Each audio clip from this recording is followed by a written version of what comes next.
Ndugu wangu umepatwa na masaibu gani wewe? Ndugu wangu umepatwa na masaibu gani? Unaogopa nini? Naogopa tu. Kweli mwanaume unakuwa hivyo kweli?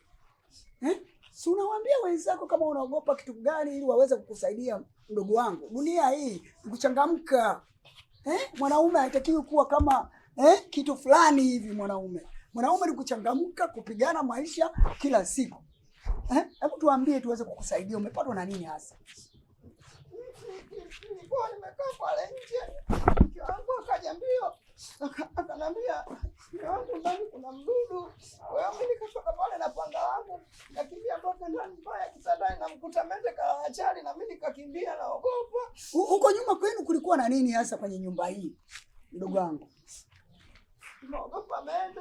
Mende unamwogopa mende mwanaume? Vipi kuhusu nyoka kama unaogopa mende bwana mdogo? Bwana mdogo, changamka hii dunia hasa. Mwanaume utakuta siku moja nyumba yako inachukuliwa yote wakati upo. Changamka mwanaume. Acha kuwa kama kitu fulani hivi ambacho hatutaki kukitaja mwanaume. Mende chali. Chali unamwogopa mende? Je, akija simba nyumbani kwako si atachukua wewe na mke wako? Nyumbani si simba mboga. Kweli? Sasa vipi kuhusu mende kama unapambana na simba mwanaume lakini mende kwako ni tatizo? Kitu gani hasa wewe? Kucha zake vile na mabavu ananuka. Ndio unachoogopa? Kitu gani kingine unakipenda sana na unakiogopa sana wewe mwanaume?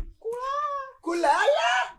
Na kufanya nini? Kula. Una watoto wangapi wewe? 7. 7 wote hao unawapa nini hasa? Ugali na maharage. Nasikia wewe mtoto mmoja ana kitupo suno.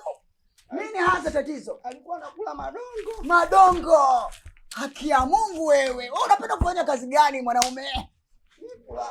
Kulala tu nakula. Jamani changamka hii dunia mwanaume. Mchangamke. Changamka Changamka.